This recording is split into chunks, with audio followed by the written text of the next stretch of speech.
Welcome to More Than a Few Words, a marketing conversation. This is your host, Lorraine Ball. And I know if you're working in marketing, if you're running a business, you really want a crystal ball. You want to have that magic information that just tells you how your business is doing. Well, I got news for you. There is a crystal ball, and it's in your analytics. And to have a conversation about analytics, I've invited Phillipa Games to join me. Phillipa has clocked over 25 years in digital marketing strategy and analytics, consulted with nearly 500 clients, and worked with websites that have cumulatively generated hundreds of millions of dollars. If you're interested in finding out how you get a piece of that pie, you want to listen to the rest of this conversation. Phillipa, welcome to the show. Hi, Laura, thank you. That was a great introduction. Appreciate it.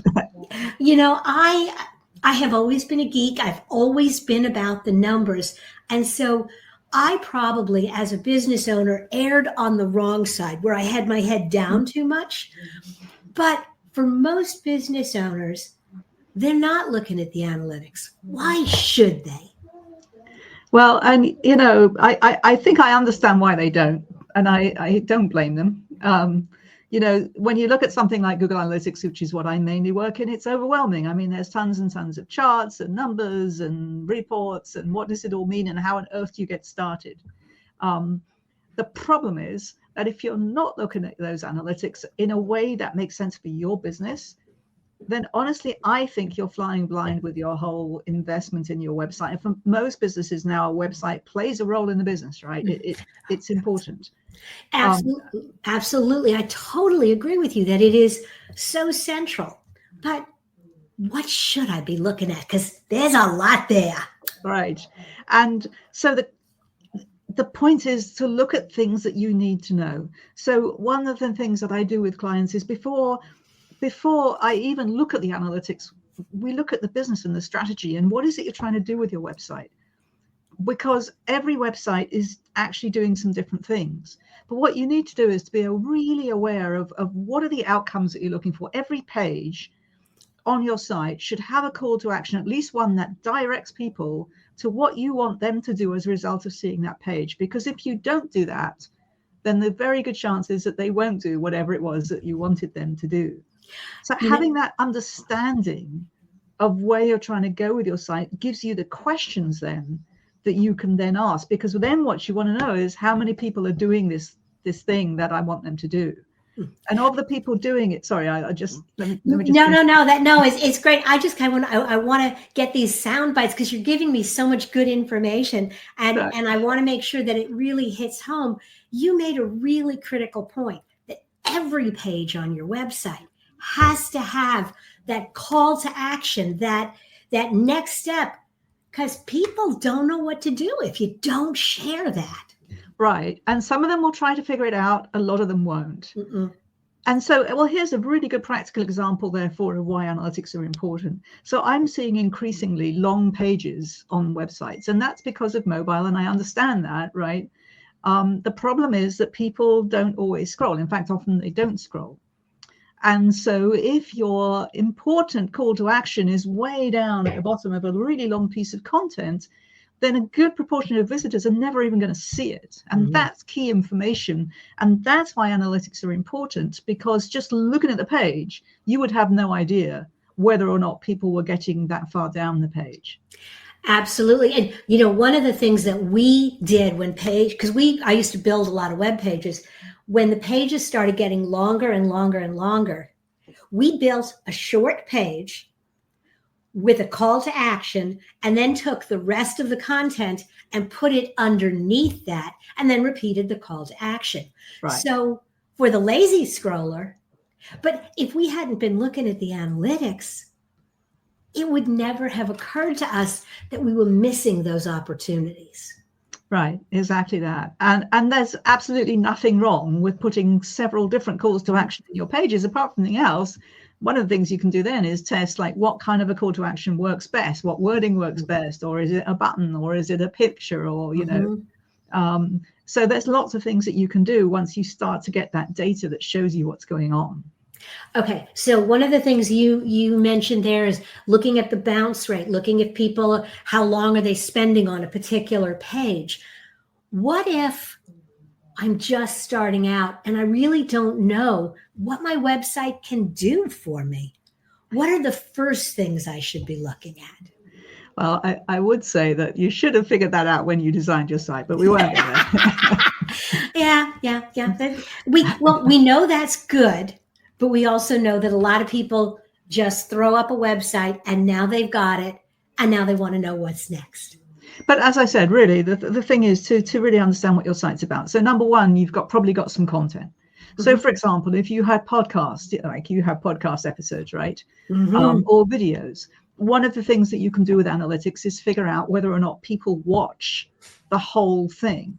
So a lot of default analytics will tell you how many people click the start button. Not that many. You have to customize, or you have to go deeper to figure out how many people finish. And I loved your introduction because you actually told people this is why you need to watch the whole thing, because you're going to get this, right? If you don't do that and you just have a really boring blah, blah intro, a lot of people will get turned off and leave immediately. And that's something that as the podcast host, you want to know, right? Absolutely. I see a lot of business videos where the business has spent time and energy trying to make a really interesting video, but it isn't, because it doesn't have that compelling beginning. And a lot of people don't watch the whole thing. No. And I was going to say, and as you're putting videos now up on YouTube, if you don't have good graphics, if like I used to just share what we're looking at right now. Well, what I've learned is if I don't put like a compelling graphic up front that tells people what you're going to get, they slide right by. And I'm like, but this was really good. Right. Okay, so what else should I be looking at in my analytics? What else should I be asking about my website? So, and you can go a little bit further. So we've talked about, are people fulfilling your calls to action? Are they engaging with your content? Now, let's say that you do have a site that has, maybe it's an e-commerce site, you're selling stuff, or you have a lot of thought, leadership content, blog, whatever.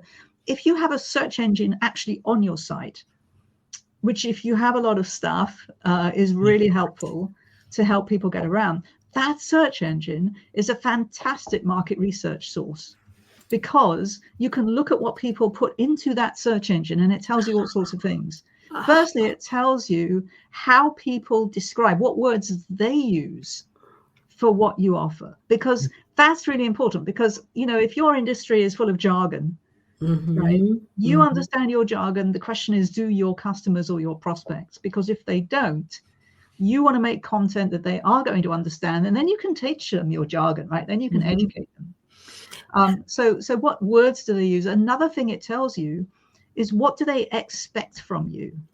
And I have got stories. I mentioned my book will, hopefully by the time this goes out, my book will be out. My book's called Website Wealth. With my clients, we've actually found opportunities for new products or services based on what people put into that internal search engine, because they're talking about what they think you could provide. And if it turns out to be something that you could provide, but you don't currently, right there is a great idea, right? Wow. I would sometimes look at the questions, the most popular questions on Google and go, well, we should be talking about this because it's in our industry and it's related. But I never thought about going that next step and specifically looking at kind of service related questions. What kind of products are people asking for? What do they think when they search this that they're going to find? That's brilliant. Well, and it can be content, because I've also worked with content sites where people put questions in, as you just said. And, we've created information products, like stuff that you can sell for a few bucks, but it's an ebook or a PDF, which is basically a PDF, right? That actually sell quite well and make some decent money. Once you understand what people are looking for. Well, Phillipa, this has been fabulous. I'm going to encourage everybody, guys, if you want to know more about what's hiding in your analytics, you want to go to websites.thatwin.com/ ebook. And there's a free ebook there. There's 5 hidden digital analytic gems that you definitely want to look into. And you also want to look for Phillipa's new book. Will it be on Amazon? Oh, yes. All right. Well, then we will have links, and you definitely want to check that out as well. Phillipa, thanks again for being a part of the show. Thank you. That was great.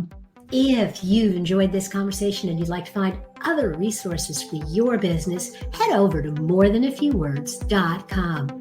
There you'll find hundreds of conversations like this, workbooks, white papers, and webinars.